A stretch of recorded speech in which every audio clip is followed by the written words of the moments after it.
gdzie w XIV i XV wieku znajdowała się mennica produkująca fałszywe monety na ogromną skalę.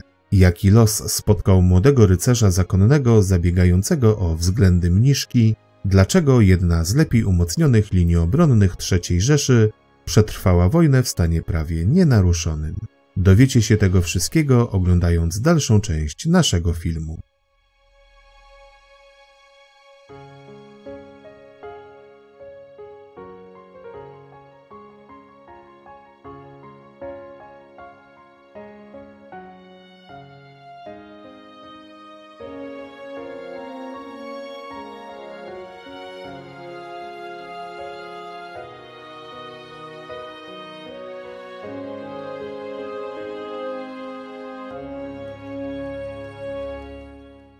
Zabieramy Was dziś na przepiękne tereny nazywane krainą tysiąca jezior, które od wieków przyciągały mieszkańców nie tylko obfitością i różnorodnością żywności, ale przede wszystkim znakomitymi walorami obronnymi. Swoje siedziby budowały tu słynne rody pomorskie oraz potężne zakony rycerskie. Docenili je także hitlerowcy, którzy w okresie międzywojennym wybudowali tu jedną z ciekawszych pozycji obronnych. Zapraszamy na pogranicze Pojezierzy Drawskiego i Wałeckiego.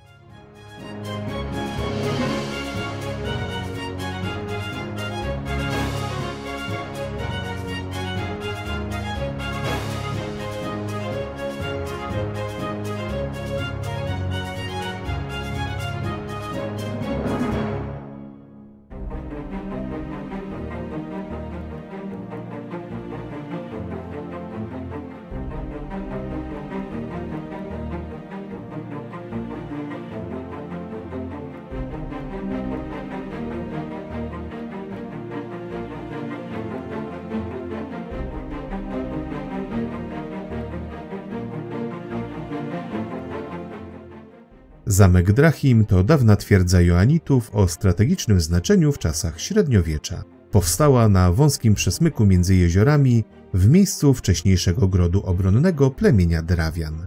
Gród rozwijał się od VII do XII wieku, kiedy został zdobyty przez wojów Bolesława Krzywoustego w walkach o ziemie pomorskie. Pod koniec XIII wieku tereny te zostały oddane przez Przemysła II zakonowi templariuszy, a po ich rozwiązaniu zakonowi Joannitów, którzy dla ochrony komandorii i handlowego szlaku solnego wznieśli tu w latach 1360–1366 murowaną warownię.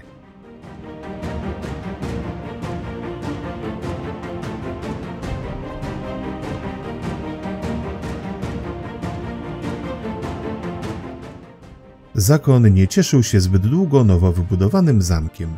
Już w 1368 roku Drachim wraz z całą komandorią trafił w ręce Kazimierza Wielkiego i choć Joannici formalnie zostali pozbawieni wszelkich dóbr nieruchomych, jednak w dalszych latach użytkowali je na zasadach wasalnych wobec króla polskiego.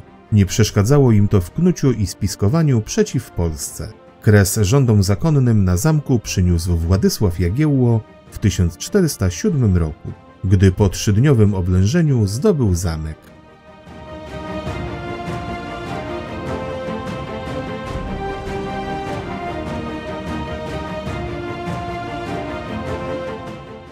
W 1964 roku w podziemiach warowni odnaleziono nietypowy skarb.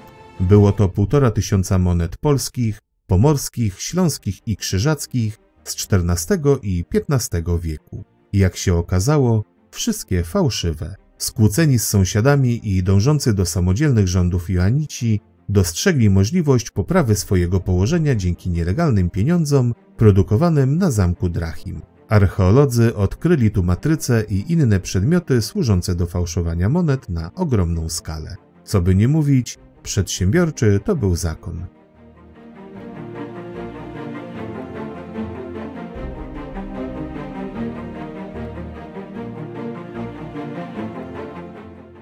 Po opuszczeniu przez Joannitów zamek stał się siedzibą starostów i przez kolejne 200 lat nie odgrywał żadnej strategicznej roli. Jednym z pierwszych starostów drachimskich był magnat Dobrogost Ostroróg. Miał on równie piękną co złą i próżną żonę Grzymisławę. Podczas jednej z uczt wrzuciła ona do jeziora swój pierścień, mówiąc, że jej bogactwa są równie wielkie jak wody tego jeziora. Co więcej, stwierdziła, że tak jak nigdy nie zobaczy tego pierścienia, tak i nigdy te bogactwa się nie skończą. Następnego dnia wczesnym rankiem rybakom z Czaplinka trafiła się w sieciach olbrzymia ryba i postanowili oddać ją staroście z Drachimia. Jakież zdziwienie spotkało wszystkich, gdy wewnątrz ryby odnaleziono pierścień starościny. Kilka dni później do zamku przyjechał królewski lustrator. Wynik był druzgocący dla starosty. Król odebrał mu zamek i cały majątek, a piękna Grzymisława musiała żebrać o kawałek chleba, chodząc od domu do domu.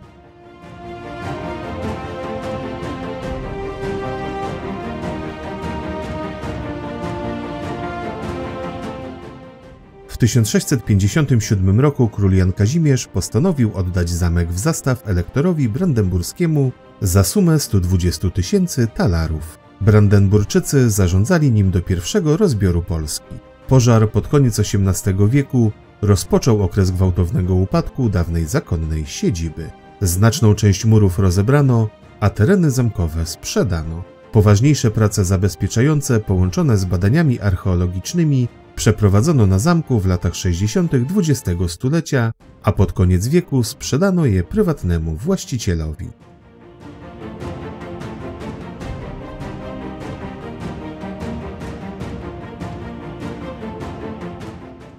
Czasy świetności zamku Joannitów minęły bezpowrotnie. Obecnie atrakcje dla turystów stanowią chaty, które zostały zrekonstruowane na dziedzińcu. W czasie świetności zamku mieszkali w podobnych do nich rzemieślnicy pracujący dla rycerzy zakonnych. W całkiem dobrym stanie zachowały się ruiny murów zewnętrznych, na których powstał taras widokowy na pobliskie jezioro.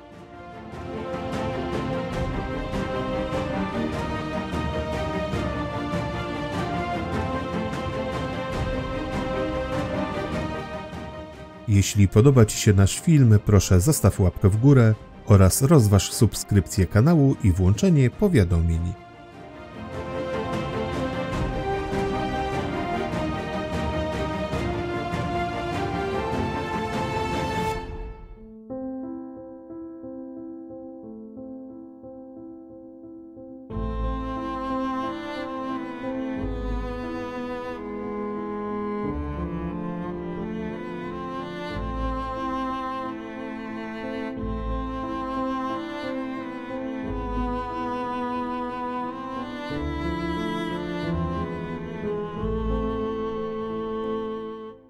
Zamek w Świdwinie jest jedną z najbardziej okazałych warowni na Pomorzu Zachodnim i wyróżnia się ciekawą i bogatą historią. Pomimo iż często w folderach turystycznych nazywany jest zamkiem Joannitów, to historia jego budowy związana jest z innym znanym zakonem osiadłym na terenie Polski.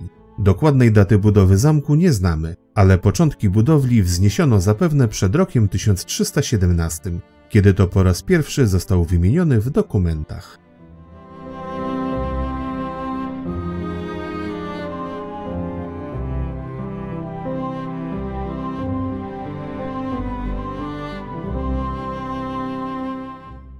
W 1384 roku zadłużony właściciel Henning Wedel został zmuszony do sprzedania Świdwina Krzyżakom.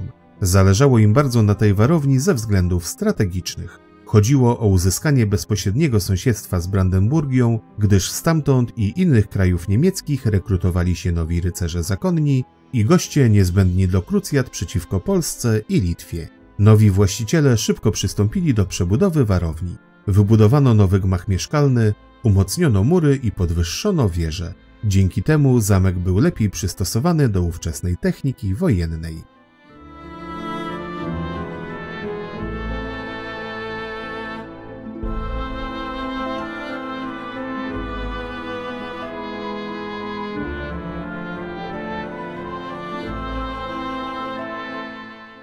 Według legendy niedaleko zamku znajdował się żeński klasztor, którego mieszkanki były częstymi gośćmi biesiad i uczt w warowni. Sąsiedztwo sprzyjało również zaspokajaniu innych żądz zakonników. Dlatego, aby nie budzić zgorszenia mieszkańców Świdwina i nie szargać opinii zakonu, zdecydowano o wybudowaniu tunelu łączącego obie budowle.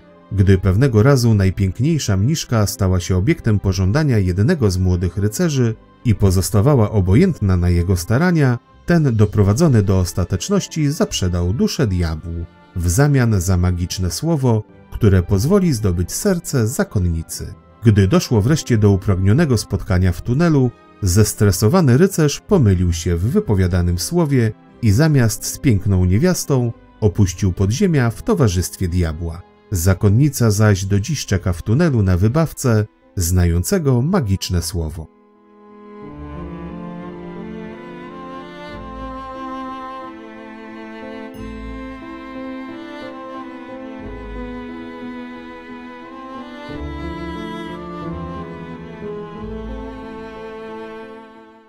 Rozbudowę warowni ukończono w 1446 roku. Zaledwie kilka lat później osłabieni finansowo i militarnie po wojnie 13-letniej Krzyżacy zmuszeni zostali do odsprzedania warowni elektorowi brandenburskiemu. Po 100-letnich rządach wójtów nowomarchijskich zamek ponownie trafia w ręce zakonne, ale tym razem są to Joanici. W XVIII wieku za ich sprawą dokonano barokizacji oraz przebudowy i rozbudowy obiektu. Wzniesiono 2 nowe skrzydła i zamknięto ostatecznie dziedziniec. Zamek otrzymał formę, jaką możemy dziś podziwiać.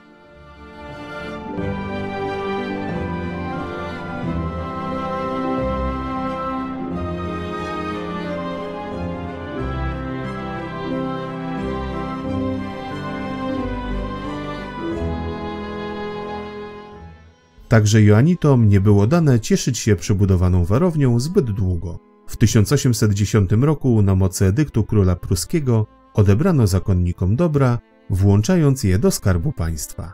Na zamku ulokowano siedzibę policji, urząd podatkowy, a następnie sąd powiatowy i miejski z aresztem oraz zbrojownią.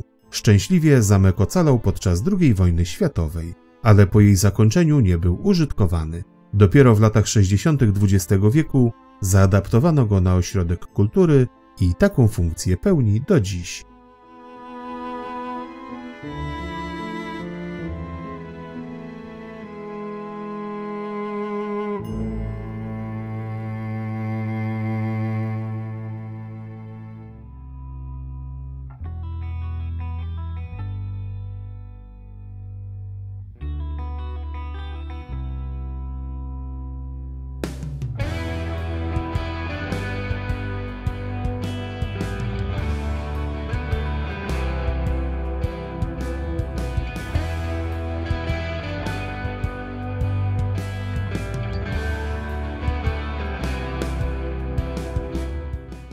Wał Pomorski to linia fortyfikacji niemieckich, zwana również pozycją pomorską. Powstała w latach 30. XX wieku w odległości kilkudziesięciu kilometrów od granicy z Polską. Jej głównym zadaniem była ochrona Pomorza Zachodniego przed atakiem polskiej armii. Fortyfikacje ciągnęły się na długości ponad 200 kilometrów. Przeważnie jednak opierały się o naturalne przeszkody terenu. Tam, gdzie ich nie było, powstały umocnienia, na które składały się rozbudowane schrony poszeregowane w grupy warowne.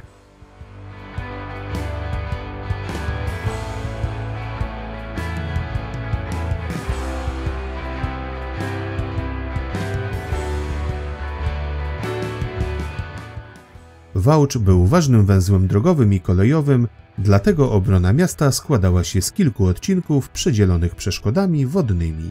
Z planowanych w tym rejonie 2 grup warownych w pełni ukończona została tylko grupa warowna Cegielnia, umiejscowiona między Jeziorem Zamkowym a Jeziorem Chmiel. Zbudowano tu 13 schronów o różnej odporności i przeznaczeniu. Trzon grupy stanowiły 2 pancerwerki typu B, tzw. B-werk. Pozycję wzmocniono w 1944 roku kilkoma małymi schronami zwanymi potocznie tobrukami.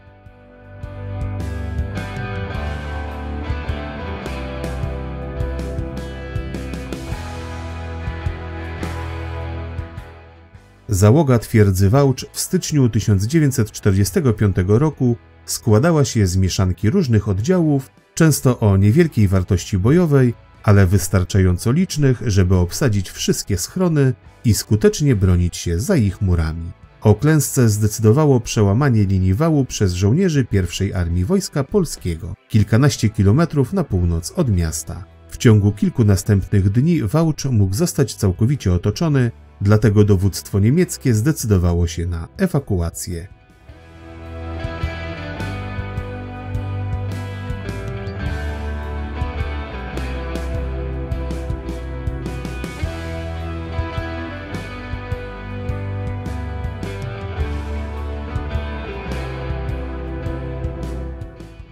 Fortyfikacje wału pomorskiego w Wałczu przetrwały wojnę w stanie prawie nienaruszonym. Obecny opłakany widok, jaki przedstawiają, to najczęściej wynik już powojennych operacji.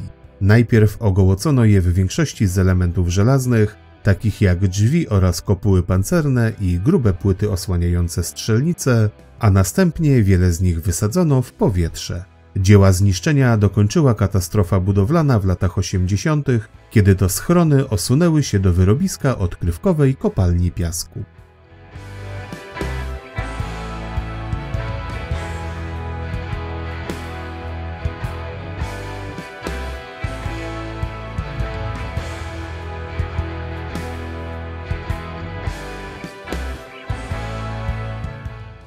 To, co pozostało po wale pomorskim w Wałczu, możemy obejrzeć w skansenie grupy warownej Cegielnia. Do zwiedzania przygotowany został jeden z ocalałych pancerwerków. Jest jednokondygnacyjny, dwuczęściowy, o długości przekraczającej 50 metrów. Jego uzbrojenie stanowiły 4 ciężkie karabiny maszynowe umieszczone w 2 kopułach pancernych. W pobliżu możemy obejrzeć także kilka pojazdów militarnych z czasów powojennych oraz niewielką wystawę muzealną w pawilonie.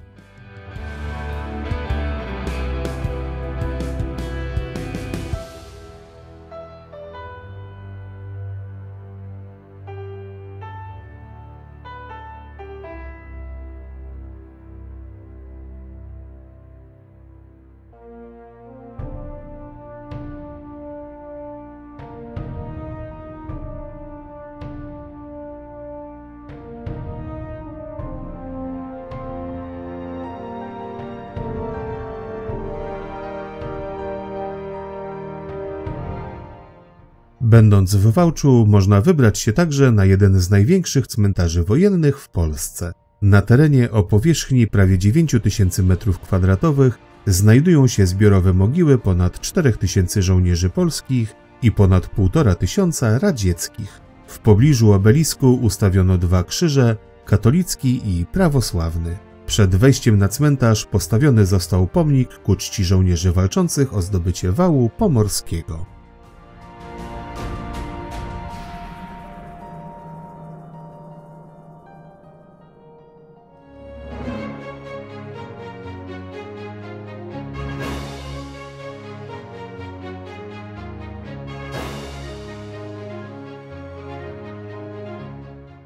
Dziękujemy, że obejrzeliście cały film. Proszę zostawcie łapkę w górę, piszcie w komentarzach o waszych wrażeniach, podzielcie się nim ze znajomymi i pamiętajcie o subskrypcji.